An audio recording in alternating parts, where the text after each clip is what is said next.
Bonsoir, bienvenue dans votre journal d'information du vendredi 12 février. Retrouvons tout de suite les titres de l'actualité martiniquaise.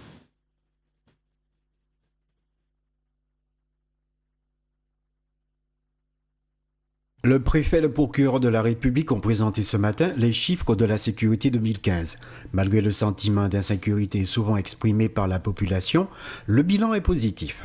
César Dioussin, l'ancien percussionniste du groupe Kassav, est décédé à l'âge de 58 ans. Fin du certificat médical obligatoire pour les collégiens et les lycéens pratiquant le sport via l'UNSS. Une disposition de la loi santé promulguée fin janvier. Commençons cette édition en bref. Une croisière qui vire au cauchemar, c'est ce que vivent plusieurs dizaines de croisiéristes victimes d'une intoxication alimentaire pendant leurs vacances à bord du Costa Favolosa. Arrivés à Fort-de-France hier jeudi, nombreux sont les passagers qui ont dû rester à bord pendant l'escale. La compagnie maritime n'a pas souhaité communiquer sur l'affaire.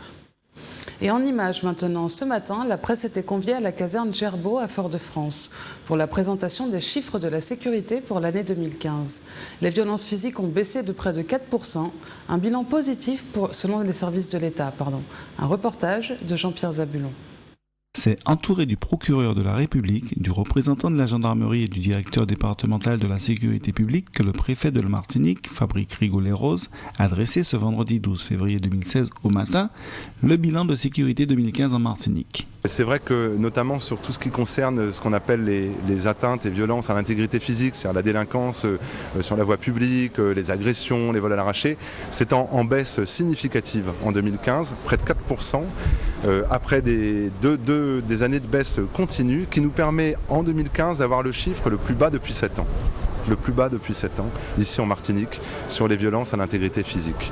Les atteintes aux biens également, donc c'est par exemple les cambriolages, c'est les vols dans les locaux, etc., baissent aussi globalement de près de 8%, notamment les cambriolages des résidences de particuliers baissent très fortement, mais nous avons une attention particulière sur les cambriolages de locaux commerciaux et j'ai demandé aux services de police et de gendarmerie d'être très attentifs, notamment au cours du dernier trimestre 2015 et ça sera renforcé tout au long de l'année 2016 sur ce type de crime ou de délit. Pour que tout cela soit renforcé, c'est une question aussi de moyens. Le Pro Laser, c'est un appareil qui permet de mesurer la vitesse, peu importe l'endroit où on se place. Et c'est un appareil qui contrôle tous les véhicules qui viennent vers vous ou qui s'éloignent de vous. Pour la gendarmerie, vous savez, c'est une action dans la continuité, mais nous avons besoin de moyens modernes pour fonctionner. Donc effectivement, nous sommes amenés à renouveler nos moyens. Aujourd'hui, vous en avez l'exemple, donc des moyens de police technique et scientifique. Il faut savoir que notre laboratoire vient d'être accrédité donc, aux normes internationales, donc les standards les plus exigeants qui puissent exister. C'est très important parce que la preuve matérielle aujourd'hui est une preuve déterminante dans la manifestation de la vérité. Et donc nous mettons bien sûr l'accent largement sur la police technique et scientifique. Et le rôle de cette police technique et scientifique? Notre rôle est, en tant que technicien en identification criminelle est de se transporter sur les scènes d'infraction grave, c'est appelé les scènes de crime, de fixer cette scène, d'en récupérer d'en rechercher et d'en récupérer les indices, de les préserver, de façon à ce que ceux-ci soient exploités de façon correcte dans des laboratoires d'analyse génétique. Et à notre charge, on aura la recherche principalement de recherche de traces digitales. 2015 a été une année de lutte sans relâche. Les indicateurs de délinquance généraux sont tous à la baisse et les taux d'élucidation des infractions sont en hausse. Encourageant. Et toujours en bref, aujourd'hui vers 18h, le feu s'est propagé sur 4 voitures garées sur le parking de Lens-Figuier. Une fuite d'essence dans l'une d'entre elles serait à l'origine de l'incendie. Aucun blessé ne serait à déplorer. Parlons santé et sport à présent. Une petite révolution dans le milieu scolaire. Les certificats médicaux ne sont désormais plus obligatoires pour les collégiens et les lycéens qui pratiquent le sport via l'UNSS. C'est une disposition de la loi santé publique promulguée fin janvier. Pour Laurent Petrinca, le directeur national de l'Union nationale du sport scolaire, ce changement ne peut être que bénéfique. Priscilla Hippolyte a demandé son avis à un médecin généraliste. Reportage. L'UNSS a mis en vigueur le 26 janvier 2016 une loi concernant la simplification du certificat médical de non-contre-indication à la pratique sportive. En effet, les élèves du second degré qui souhaitent pratiquer une activité sportive complémentaire au sein même de l'école n'auront plus besoin d'un certificat médical. Le but de cet amendement étant d'augmenter le nombre d'inscriptions qui étaient jusqu'à présent freinées par le coût qu'elles pouvaient générer auprès des familles et de limiter les documents administratifs. Est-ce une bonne chose d'avoir supprimé le certificat médical ? Lionel Bénontul, médecin généraliste, nous donne son avis. Alors, les élèves qui devraient pratiquer une activité sportive au cadre de l'UNSS. Le certificat médical a été supprimé, il n'est plus obligatoire. C'est une mesure qui donnerait peut-être à penser que le certificat médical n'est qu'un papier, ce que je ne crois pas en tant que médecin. D'autre part, je ne suis pas sûre que le certificat médical soit le problème le problème essentiel pour que les jeunes n'accèdent pas à une activité physique et sportive. D'autre part, je crois qu'il faut quand même être modéré dans ce qu'on dit et dans ce qu'on fait. Tout le monde ne peut pas pratiquer toutes les activités sportives et personnellement, je conseille aux gens ou aux parents qui ont des enfants qui veulent pratiquer une activité sportive dans le cadre de l'UNSS, même si le certificat médical, c'est-à-dire le papier, n'est pas obligatoire, l'examen clinique est quand même important dans certaines circonstances. Surtout pour les activités sportives où il y a de l'endurance, où il y a des activités qui demandent quand même un certain effort. Pour certains enfants, je pense que même en dehors du certificat médical, du papier, il est quand même bon que ces gens-là puissent avoir une consultation médicale qui leur donnerait plus ou moins le feu vert pour réaliser certaines activités sportives. Les avis sur la suppression du certificat de non-contre-indication divergent. Même si certains pensent que cela peut être bénéfique au niveau administratif et financier, d'autres au contraire pensent que cette réforme risque de rompre le contact entre le médecin et le sportif, car le certificat permettait une consultation de prévention et de faire le point sur le bilan de santé. En bref, à nouveau, restons dans la santé. L'épidémie de la grippe fait des ravages cette année en Martinique. Éclipsée par le virus du Zika, la grippe saisonnière est bien là. 1500 cas ont été recensés. Particulièrement agressif cette année, le virus de type A a déjà entraîné l'hospitalisation de 11 personnes, dont une est décédée. Le corps médical encourage la population à risque à se faire vacciner. Le vaccin doit être réitéré tous les ans. Et une triste nouvelle à présent, le musicien César Dursin est décédé à l'âge de 58 ans des suites d'une maladie. Percussionniste du groupe Kassav de 1982 à 1995, César Dursin laisse également un héritage avec l'album Outsider, sorti dans les années 90. Souvenir avec Jean-Pierre Zabulon. Ce nom est Dursin et le prénom César, tout à fait ordinaire et sans publicité. Non, il n'est pas salon, fait pas du cinéma, il est toujours fauché quand il ne le faut pas. Cela pour vous dire et pour faire allusion à son petit nom caché qui n'est que Sylvester. Ce petit nom caché qui n'est que Sylvester. César Dursin nous a quittés à la suite d'un AVC. Il a été sûrement le moins médiatisé des membres du groupe Kassav. Auteur de tubes comme Villa, interprété par Patrick Benoît,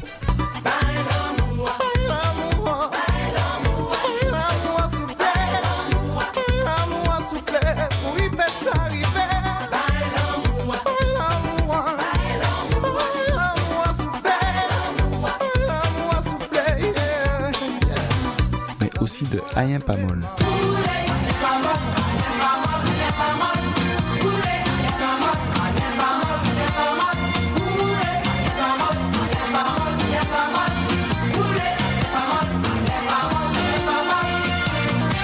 Homme discret et apprécié, de nombreux artistes sont venus le soutenir depuis qu'il ne se déplaçait plus qu'en chaise roulante.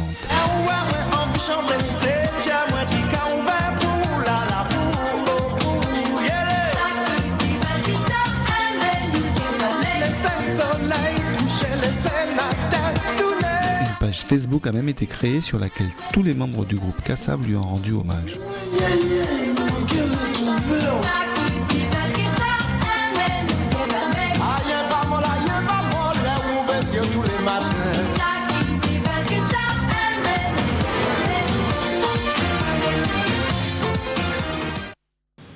Parlons de la Saint-Valentin qui a lieu dimanche. L'association Rando Sans Frontières propose aux amoureux de la nature la balade sur le sentier de l'amour. Une Saint-Valentin originale sur le sentier des amoureux de la piste jésuite aux Mornes Rouges. Un reportage de Manuela Montlouis. L'association Rando sans frontières propose aux amoureux de fêter la Saint-Valentin de façon non conventionnelle.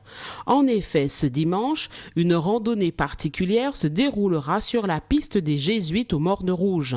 Les amoureux seront invités à déclamer leur flamme en récitant les plus beaux textes relatifs à l'amour. Au cours de cette randonnée que nous allons faire sur la piste des Jésuites, que j'ai intitulée pour la circonstance Les Sentiers de l'amour, nous allons descendre au niveau de la rivière du Lorrain parce que bon, c'est là le point de chute de cette randonnée. Nous allons nous asseoir au bord de l'eau et au rythme de cette rivière qui coule avec douceur, tranquillité, avec une force tranquille. Nous allons discuter, nous parlerons d'amour, de ce sentiment noble. Et j'ai demandé à chaque randonneur d'amener des textes relatifs à l'amour où nous allons échanger. Qu'est-ce que c'est que l'amour? Pourquoi aimer? Pourquoi les couples d'aujourd'hui, ça ne tient plus? Il me semble que le psychologue disait qu'aujourd'hui, l'amour ne dure que 3 ans. Pourquoi tant de divorces? Donc il y a un certain nombre de questions à se poser. Est-ce qu'aujourd'hui, on est capable de se remettre en question? Quand on aime, est-ce qu'on pense à soi ou on pense aussi à l'autre? Est-ce que la personne qu'on aime, on l'aime pour ce qu'elle est ou bien ce qu'on voudrait qu'elle soit? Donc un certain nombre de questions. Je ne savais pas dire que ça va changer le monde, mais je pense qu'en rentrant, tout en chacun aura une sorte d'introspection personnelle et va se poser un certain nombre de questions. Et je leur ai demandé aussi à chaque randonneur qui nous regarde ce soir à la télévision, s'il vous plaît, amenez une petite fleur, amenez un texte et vous verrez comment ce sera beau au bord de la rivière. Déjà 15 couples ont répondu à l'invitation. Si vous êtes intéressé, rapprochez-vous de Rando sans frontières. Et terminons cette édition par une rencontre. Robert Manscourt est verrier. Il crée, réalise et vend son artisanat dans son atelier L'Éclat de Verre. William Zalissier est rendu et l'a rencontré. Reportage. Ce matin, lors de notre escapade, nous nous sommes arrêtés à l'ancienne usine de Bassignac à Trinité. Robert Manscourt est le gérant de L'Éclat de Verre, mais avant tout un véritable artiste. Robert n'est pas un verrier au sens de la tradition esthétique, c'est un sculpteur qui utilise le verre comme matériau. Il a choisi ce matériau qui lui convient bien et qui est le mieux adapté pour exprimer et communiquer sa sensibilité. Son inspiration s'abreuve à plusieurs sources. Robert Manscourt voyage beaucoup avec une curiosité intense qui le met en contact avec le meilleur de toutes les cultures contemporaines. Au départ, j'avais commencé à travailler avec des bouteilles. La première pièce que j'ai montrée, c'était à partir des bouteilles parce que l'idée, c'était de relier en fait le verre et l'histoire de la Martinique. Parce que quand on allait à Saint-Pierre, on voyait au musée des bouteilles qui avaient été transformées, thermoformées lors de l'éruption en 1902. Puis tout de suite après, j'ai pu rencontrer quelqu'un qui travaillait le verre plat et puis ça a été, je suis tombé amoureux. Voilà. Et donc, c'est à partir de ce moment-là que l'histoire a commencé. En pratique, tout commence par un dessin qui lui donnera le canevas général à partir duquel l'artiste va travailler. L'origine du dessin lui-même provient d'une émotion qu'il a à un moment ressentie puis conservée dans un recoin de sa mémoire. J'ai fait des stages chez des verriers. Il faut savoir, c'est que pour un verrier, ce qui compte, c'est qu'il apporte quelque chose de nouveau. Ici, en travaillant en Martinique, je suis limité par rapport à la matière première. La matière première, c'est du verre plat. Alors que j'aurais été en France, j'aurais eu accès à d'autres types de verre, qui fait que je serais peut-être parti dans d'autres directions. Mais c'est quand même pas mal, puisque là, en fait, je retraite le verre plat. Il adore les mélanger, passer d'un univers à l'autre et aussi au contact des musées d'une époque à l'autre. Donc il y a différentes expériences que je fais au fil du temps, donc, où je mélange entre deux plaques de verre, j'y rajoute du grillage, de l'aluminium, du cuivre, ou même dernièrement j'ai fait des expériences avec du bois, donc ce qui donnait des effets intéressants. Riche en couleurs étonnamment diverses, ces nouvelles sculptures constituent une étape nouvelle dans le parcours déjà riche de l'artiste. C'est la fin de cette édition. Merci de nous avoir suivis. Retrouvez tout de suite les informations nationales et internationales avec Euronews. Et à 20h30, votre émission Le Kiosque, présentée cette semaine par Juliette Smeralda. Passez une agréable soirée sur Zouk TV, et un bon week-end. À lundi.